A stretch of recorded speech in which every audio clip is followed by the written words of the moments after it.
Hey, this is Dave Pryor. Welcome to the Leading Agile video podcast here in our booth. We've got speakers and thought leaders at the conference coming all week long, so that if you can't make it to the show, you still get a sense of what's going on. And we've got a lot of people who created Agile are here, and right now we're going to do a different kind of interview. So one of the great things for me is I get to look through the program and pick out talks and topics that I think, oh, this is really cool. I'm glad somebody's doing this.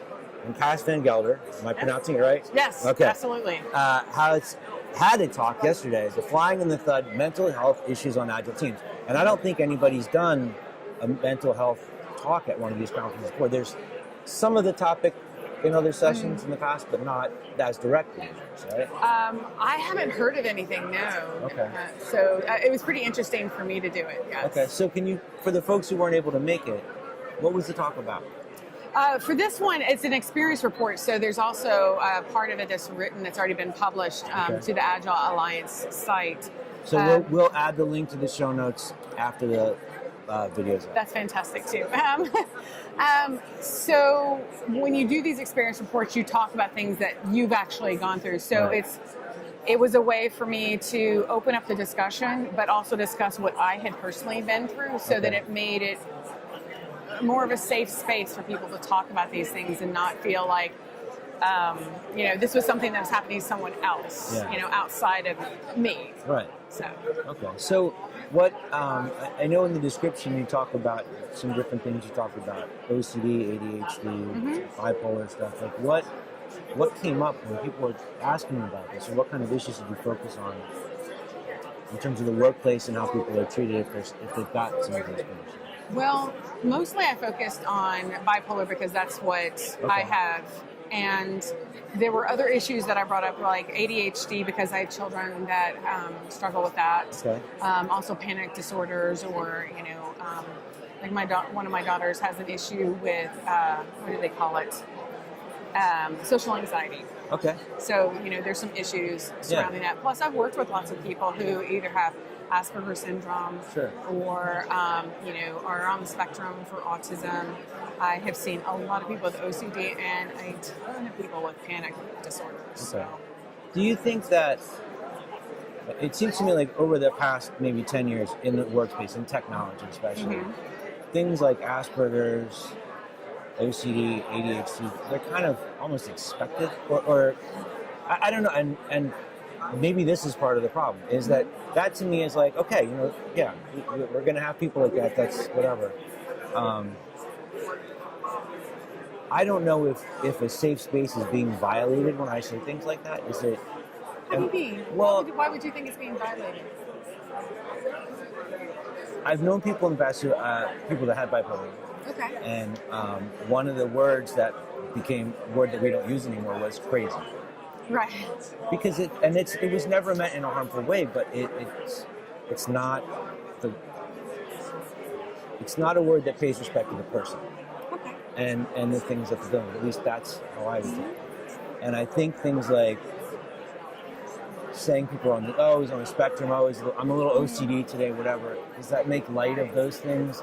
And if so, if I say something like that, is it offensive to somebody who actually has OCD? Well, everybody has their own personal limitations of what they find acceptable. Okay.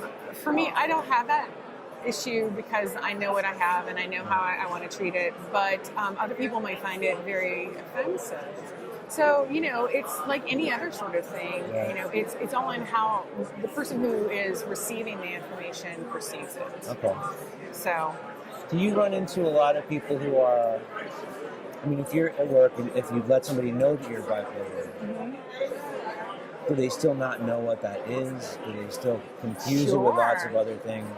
Sure, especially when you have so many people recently who have either killed themselves because of it, like Kate Speed and Anthony Bourdain. You also have people like Kanye West who have come out and admitted that they're bipolar, but he has quite obviously decided not to do any sort of medication treatment. Okay. They definitely see that, and also Carrie Fisher was pretty out there about her bipolar and having different episodes, even though she was treated medically. So they have different ideas about this, and it's a shame too because a lot of it comes with stigma that is very negative. For instance, the whole thing with Kate Spade was that she knew she had an issue, really wanted to get treatment, and her family said she thought that if she got treatment, it would harm her company, which in turn harms so many other people. In her mind, she would be destroying people's livelihoods just by her getting treatment. That is a massive injustice. Yeah. So, I mean, I'm going to stay away from the Kate Spade example.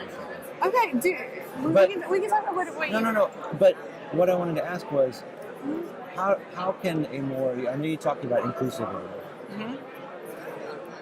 How can we create a workspace where maybe letting somebody know, Kate Spade realize, well, my responsibility is I've got to take care of myself to take care of other people. Right. And the company might take a hit, but how can we make that more okay? Or how can we make people feel more at ease with saying, like, take the stigma away? That's a very difficult and very large question, and it requires us unpacking a huge problem we have, particularly in this country with the stigmas attached to it. Well, we can't really change everything about the world right now, right? So we have to pick what we have. And if we can make it so that there's more psychological safety within the teams, and when I'm talking about that, there may be things that we do that, particularly if you have someone who's undiagnosed, there are a lot of laws that are restrictive in how you can approach someone about that, or if you can at all. Okay. So maybe you just have a conversation about making accommodations for them or adjustments. I prefer the word adjustments rather than accommodations. So what kind of, I think I do, it's a better word. What kind of adjustment could you make? Well, there might be simple ones. If you have, for instance, I had a lot of people in my retros and plannings who would get distracted by the cell phones. And that's usually an indicator that, they're having a hard time focusing. And that might be an indicator of something else, it might not. Right. So what I ended up bringing in are these little fidget toys, not the ones you normally see like the spinners, but these are silent ones. They're made of mesh and they have a little marble in there. So basically they can just sit there and play with them and do whatever. Usually they don't realize they're playing with them, but it also keeps them totally focused and in the meeting. So that's one thing. If you have someone who, for instance, I had a coworker who was very distracted by people walking by or getting interrupted or whatever, there are things you can do on a permanent basis or a temporary basis. For instance, it's always you can move them to an office. If that's not available, then maybe what you have is you set up certain office hours, or you set up that they can go to a conference room, from this time to this time, and they're alone by themselves doing what they need to do. Okay. There are different adjustments that you can make, and for the better, honestly. Okay. What about for bipolar? Are there special adjustments that you would make? It's funny. How upfront are you with your coworkers about it? How upfront am I with my? It's a little different currently, and I'm sure a lot of them are going to see this, and they recorded the speech I did, and so I'm sure there are a lot of people who are going to see that. And it's well, how do you feel about that? I will let you know that it was a big risk. When I originally started to write about this, I was going to write strictly from the I have seen this perspective, and I thought that's unfair. Well, it's very brave. Thank you. I appreciate that. I didn't do it, though, for me, although I got so much out of doing it. And it was very cathartic. But I knew that if I talked about it as though it was them, the people in the room would sense my dishonesty and would not feel like they could talk about it. You wouldn't be creating a safe space for yourself. Exactly. And we did have quite a few people who were very emotional and cried during it. Is there more of a stigma for something like that? Like, I feel like, I was reading the description, Asperger's, ADHD, OCD, I'm like, that's not something that if I found out I had a coworker that I wouldn't be like, oh, okay, whatever. We're just used to that. But I don't know if it's more accepted? Are people seem to be more open about Asperger's in I the think workplace I think now? it's being talked about more, Yeah. which is, and But particularly in not software with development. bipolar. That's true. That's true. I think more of it's being talked about now that we have these very publicized deaths that are related to it. Okay. So there's still some sense of stigma and a lot of misunderstanding. Yes. Yes. I think that depression is a very misunderstood thing. A lot of people think it's a solvable thing, that, like a broken leg. Yeah. If I get a broken leg, I will heal from this. If I have depression, I'll get over it. Yeah. They don't realize that a lot of the times these are things people never get over. They may be born with that. Even if it's something that's acquired later through like a trauma or like through combat. Sure. They might not get over it, even though it's something that happened afterwards. So rather than make it worse for them, why not help? I mean, that's what we're supposed to be about in Agile, right? Making things so that everyone works well together. Right. And it's something I talked about in the speech, and I talked about in the paper, is that, it's easy for us to understand when someone has, for instance, if they're in a wheelchair. Yeah. That's easy for us to understand. It's we can visible, see it. It's yeah. visible, right? It's a visible thing, and so we have no problem making accommodations for them. Right.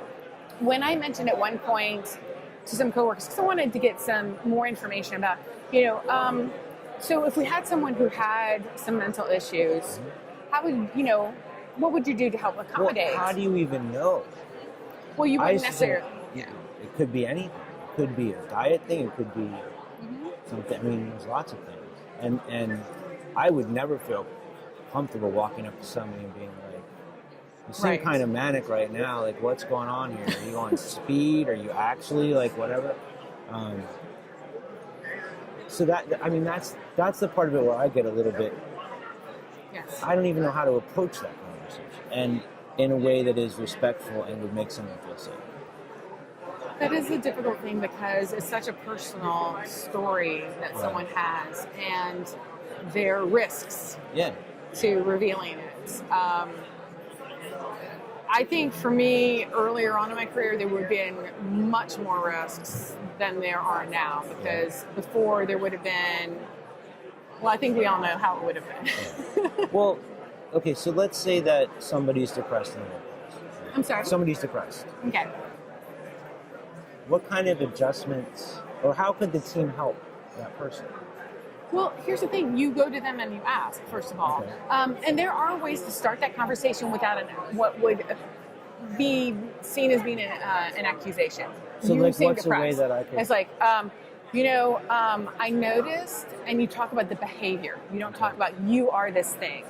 Okay. I noticed that you're doing this thing. Would it help you if I did such and such? Because remember, sometimes they don't know they have it, and they don't know what to do about it. They may be doing things subconsciously to self-medicate with alcohol or drugs. They may be missing out on sleep. There may be all kinds of things that are bundled with this. They may not know. So there may be times when you can make a suggestion for an adjustment, and it just be that, hey, I noticed that this thing is happening for you. Yeah. Would it help if we did such and such? And then they can make that choice. Or offer an alternative. That's absolutely right. They can make a choice, or they can make an alternative. Okay, well, if that doesn't work, what would you think would help you? Yeah. And that sort of thing. I think that would probably be great if somebody had social anxiety or panic attacks or whatever. How could we make it less painful? Right. Well, and some people, for instance, my daughter who struggles with social anxieties, there are things, and I talked about this also, is that children in particular, and once we become adults, we don't have signs around our necks to say, hey, I have blah, blah, blah, don't do this. Most people look just typical. And I prefer the word typical over normal. Because normal implies that there's just one version of what we should all be. They might not be normal if Right. they let it show. Right. And here's the thing. Have you ever been able to see one set of people that you went, this is what normal is? Well, no, we're more typical. We're a median. So, I use the phrase, we would say typically a 6-year-old can read most Dr. Seuss books. Yeah. Something like that. You know, so I'm sorry, I lost my train of thought. I apologize. I totally forgot where we were too.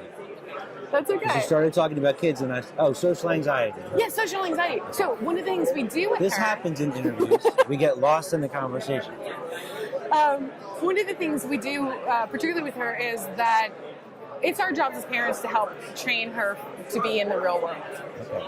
whether she has something or doesn't. Yeah. So one of the things that she really struggled with is being very adamant about things and becoming very angry in the moment and not being able to control her emotions. So one of the things we worked with her is to start recognizing when those triggers are. Yeah. At first it starts out with us going, okay, this is what's happening right now. So I want you to remove yourself from the room, collect yourself however long that takes, and then come back.